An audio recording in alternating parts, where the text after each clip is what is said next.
La direction du livre et de la lecture, la mutuelle de santé des agents de l'État, la société d'exploitation du terre, vous offre LHV. LHV. LHV, la lecture à haute voix. LHV. Nous on est des champions. Quoi que tu dises, quoi que tu fasses, ouais. Nous on est des champions. Bonjour, je m'appelle Alimatou Diaba, élève en classe de CM1 à Salja. Et le titre du texte? Transmettre sa passion. Nous t'écoutons. Transmettre sa passion. Quand j'étais petite, je ne savais pas ce qu'était la lecture. Comme mes parents sont analphabètes, nous n'avions pas de livres. Depuis que je vais à l'école, j'ai développé une réelle passion pour la lecture. Comme moi, mon enseignant adore lire. Chaque semaine, il me prête un de ses livres personnels pour que je l'apporte à la maison. J'ai pris l'habitude de lire à voix haute pour partager mes découvertes avec mes parents. Grâce à ce geste, mes parents ont décidé de s'inscrire en cours d'alphabétisation. C'est bien. Merci. Et je ne sais pas comment tu vas m'étonner. Pourquoi tu as choisi ce texte? Pour montrer que tout n'est pas impossible. Même les gens qui sont analphabètes peuvent aller à l'école apprendre. Si tout n'est pas impossible, rien n'est impossible. Tu es d'accord avec moi? Même les gens qui n'ont pas été à l'école. Dans cette histoire, qui n'a pas été à l'école? Ses parents. Les parents. Et après, ils se sont retrouvés dans la même classe que leur bébé. Ils sont partis s'alphabétiser. Ah bon, quand on s'alphabétise, on ne va pas dans la même école. Que signifie alphabétisation? Qu'est-ce que c'est? Apprendre à lire, à écrire. Dans quelle langue? En français. En français ou en anglais ou en wolof ou en bambara? On apprend dans la langue de son choix, c'est vrai. On apprend à lire et à écrire. Alors toi, cette passion, toi qui es dans cette histoire, cette passion, qui te l'a transmise? On l'a transmis à mon maman. C'est le maître. Ton maître est ici aujourd'hui? Non. Est-ce qu'il te transmet cette passion dans la vie de tous les jours? Merci beaucoup. Merci Alimatou. On peut l'applaudir. Et du coup, elle nous a fait une belle pub pour notre concours de lecture. La lecture à haute voix. LHV. Je m'appelle Mohamed Magui Diop de la classe de CM1C de l'école Salja. Le livre que je tiens entre les mains s'appelle Le Pagne Noir. Le titre du texte est L'araignée et la tortue. Merci. C'était pendant une famille atroce, unique en son genre. Et elle durait depuis des années. Une famine rigoureuse et permanente qui s'était installée sur les coteaux, les montagnes, dans les vallons, la brousse, les villages, partout on la sentait. Partout elle faisait les siennes. Elle empêchait même la pluie de tomber. Et comme la pluie ne tombait pas, les eaux pour résister s'étaient retirées dans leurs lits. Les arbres pour tenir s'étaient dépouillés de leurs feuilles, de leurs branches. Plus une seule jeune pousse au pied de tous ces géants. De la forêt qui captait le soleil, la pluie et les distributions en raies gouttes autour d'eux. Pour subsister, Kaku Ananze avait surpris à tendre des pièges. Mais ces derniers, comme affamés et sans force, ne prenaient rien. Chaque matin, néanmoins, il allait les visiter. Les piéger, restaient les bois courbés. Pas un seul qui, redressé dans son œil coulant, lui présenta une proie quelconque. Oh, n'importe qui, mais non, les pièges obstinément résistaient courbés. Ananze ne savait plus vraiment quelle ruse inventer pour prendre quelque chose dans ces nombreux pièges. Il se serait même contenté d'un pavillon, d'un grillon, d'un ver de terre, voire un boussier bien puant. Mais les pièges obstinément résistaient courbés. enfin se dit Ananzé, aujourd'hui, il y a de quoi se mettre sous la dent. La machette au poing, il avance, s'approche et voilà que ce n'est qu'un écureuil.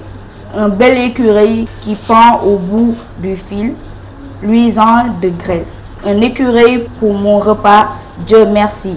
C'est de la tendre viande, une bonne sauce avec ça, rien de tel. Et il fit claquer la langue, la machette levée, il saisit écureuil par la tête, s'apprêtant à lui trancher le cou. Ananzé, ne me tue pas, je te ferai du bien. Du bien? Quel bien peux-tu me faire, toi? Le seul bien que tu puisses me faire, c'est de me remplir le ventre, de te laisser manger. Ton ventre, il sera rempli. Épargne-moi et tu verras. Je suis d'un pays très riche où l'on ne connaît pas la famine. D'où viens-tu? D'un pays qui n'est pas loin d'ici. Et j'allais voir les parents de ma femme dans le village qui est près de la vôtre. Quel village après le nôtre? De ce côté ici, il n'y a aucun village. Merci beaucoup Mohamed, merci pour cette belle lecture. Tu nous as lu un texte. Alors pourquoi tu l'as choisi, ce texte-là? J'ai choisi ce texte parce que j'aime bien l'histoire. Qui est le personnage du texte ici? Ananzé. Ok, très bien. Alors, que se passe-t-il ici? Il se passe que Ananzé a chassé, a attrapé un écureuil.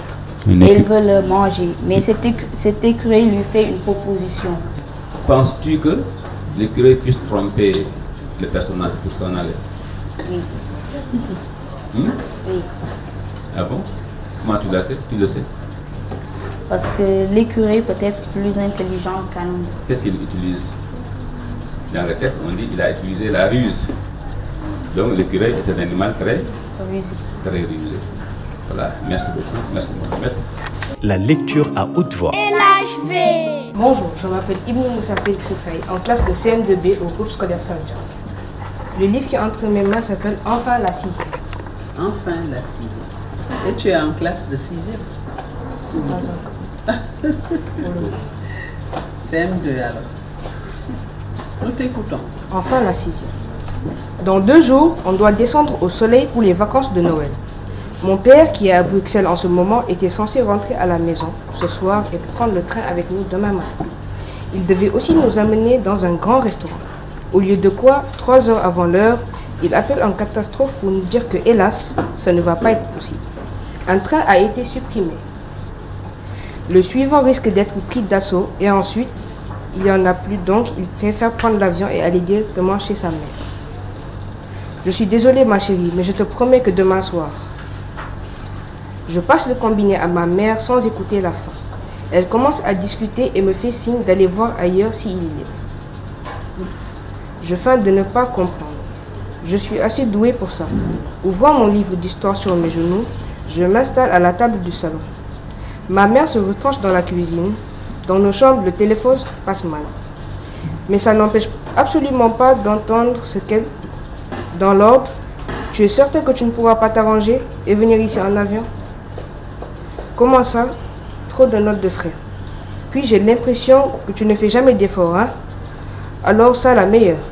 Tu veux que je rappelle notre discussion de samedi dernier? Et enfin, d'une voix plus basse et résignée. Ah oui, c'est moi qui t'énerve. C'est moi. Oh, tu m'épuises. Elle raccroche. De retour dans le salon, elle s'apprête à me raconter toute l'histoire, mais je lui fais signe que ce n'est pas la peine. Elle repose le téléphone sur son sort. Je referme mon œil. Donc, on n'est que tous les deux. Elle fait craquer un paquet de chips et soupire. Se laisse tomber sur une chaise, commence à grignoter et me tend ce qui reste. Non merci, elles ne sont pas au poivre. Non merci. Elle range le paquet dans le placard. Et puis zut, fait-elle en s'étirant. Allons dîner dehors. Le super restaurant de papa? Non, le petit restaurant pourri de maman. Enfin, on verra. Va mettre ton manteau. Finalement, on rentre dans la première brasserie devant laquelle on passe. Elle est quasi vide. Super ambiance. Je commande un burger au bacon et ma mère un au fromage avec une bière. Et puis une autre tient. Bientôt elle s'anime et pose des questions. Et Zen, aucune nouvelle, je ne comprends vraiment pas. Et si elle n'est pas là à la rentrée, je grignote ma tranche de bacon. Qu'est-ce que tu veux que je te dise? On n'est que des enfants. Et Alice, je la dis visage perplexe. Tu vas m'interroger sur toutes mes copines? Seulement celles qui manquent à l'appel. Elle a vu des coris. Des quoi? Des arbres énormes, incroyables. Certains peuvent vivre 2000 ans. Je croyais que c'était les séquoias. Les coris sont plus vieux. Je ne sais pas si c'est vrai. Je ne sais pas non plus si j'ai envie de lui dire que je n'ai pas eu de nouvelles d'Alice depuis 3 semaines. Bientôt, nous sommes les derniers dans le restaurant. Après nous avoir apporté notre cheesecake, le patron est déjà passé un coup de balai dans l'arrière-salle. Je le déteste, annonce ma mère, en buvant sa deuxième bière à la bouteille. Et pendant un instant, je me dis qu'elle parle de lui, du patron. Et bien sûr que non. Tu pourrais écrire une lettre à la réclamation à la SNCF, dis-je en prenant les mains. Objet, rendez-moi mon mari. Mais elle a l'air ailleurs. Je t'ai déjà parlé de Vincent? Qui? Son regard se perd dans les vagues. J'étais en 6e, comme toi. Il était grand pour son âge, brun avec des yeux noisettes. Comme papa? On se passait des petits mots dans les cours de français. Mignon, tu peux savoir, il voulait m'épouser plus tard. Ça a duré quoi, 3 semaines? Mais c'est drôle, à l'époque, ça me paraissait une éternité. Elle repose sa bouteille et je me racle la gorge. C'était ton premier? Si bien ta question. Ensuite, son père a eu un accident de travail. Enfin, je crois. Merci, merci. Alors, pourquoi le choix de ce texte-là? Le fait de découvrir la 6e que je vais bientôt faire. On a passé le CFE tout dernièrement et je crois que l'année prochaine, c'est la 6e. Vous préparez donc véritablement la 6e qu'il fallait choisir ce texte-là. Enfin, la 6e. C'est parle de quoi? De 2 enfants, Sarah et Tom, qui viennent d'entrer dans un collège de Ronsard en France. Ils ont chacun 11 ans. Sarah ne s'y connaît pas trop, mais Tom, lui, avait ses 2 grands frères l'année passée dans ce collège. Donc, ça veut dire qu'il connaît bien. Merci, Ito.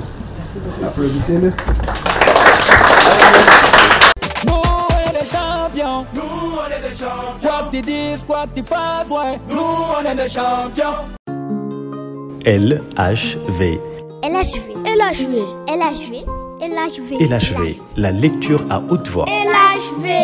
La direction du livre et de la lecture, la mutuelle de santé des agents de l'État, la société d'exploitation du terre. Merci, merci 1000 fois, merci d'accompagner des enfants.